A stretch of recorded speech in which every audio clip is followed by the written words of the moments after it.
बॉलीवुड में इन दिनों चर्चा का विषय है FWIC ने रणवीर सिंह पर नो कोऑपरेशन बैन का ऐलान कर दिया है।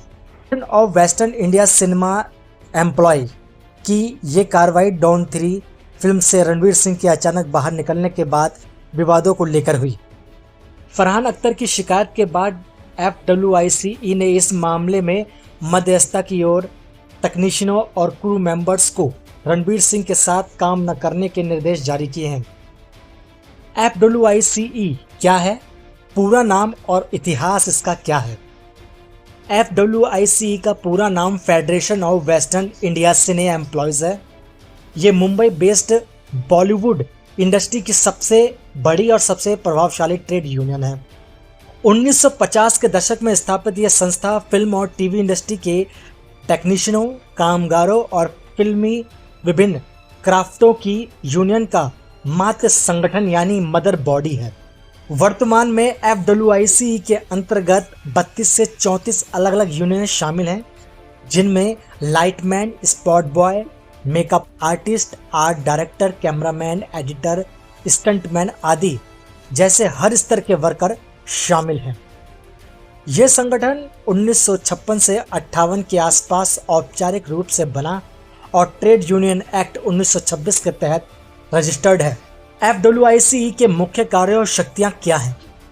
FWIC सिर्फ एक यूनियन नहीं बल्कि बॉलीवुड की किंग मेकर और किंग ब्रेकर मानी जाती है।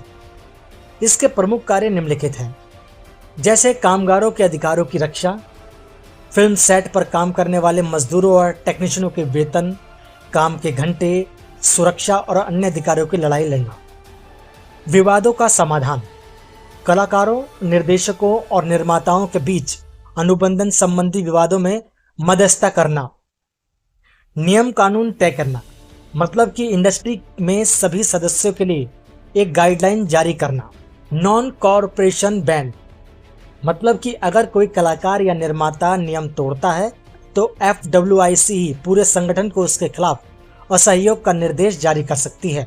इसका मतलब है कि पूरा क्रू यानी कि लाइटमैन से लेकर डायरेक्टर तक उस व्यक्ति के साथ काम करने से मना कर सकता है। इसकी वजह से फिल्म की शूटिंग तक रुक सकती है।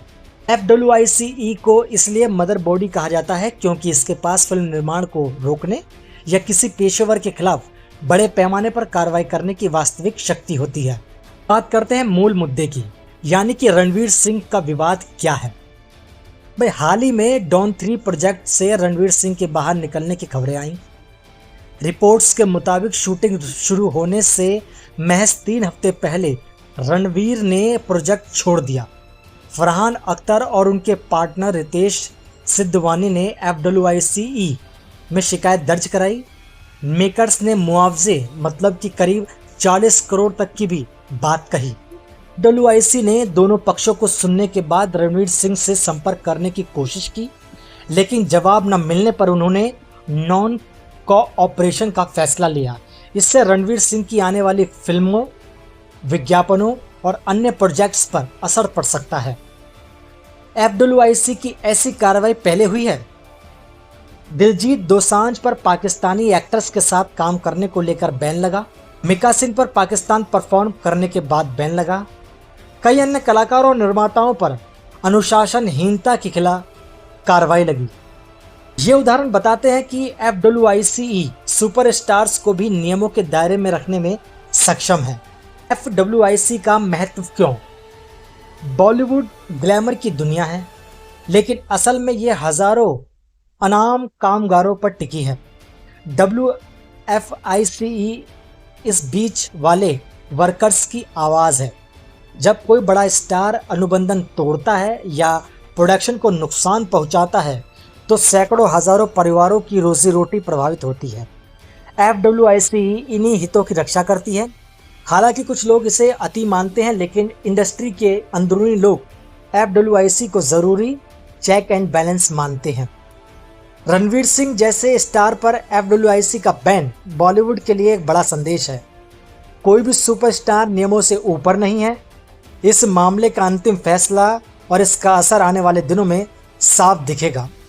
FWIC जैसे संगठन इंडस्ट्री को अनुशासित रखने में महत्वपूर्ण भूमिका निभाते हैं, चाहे विवाद हो या सहयोग, यह संगठन बॉलीवुड की रीढ़ की हड्डी बना हुआ है।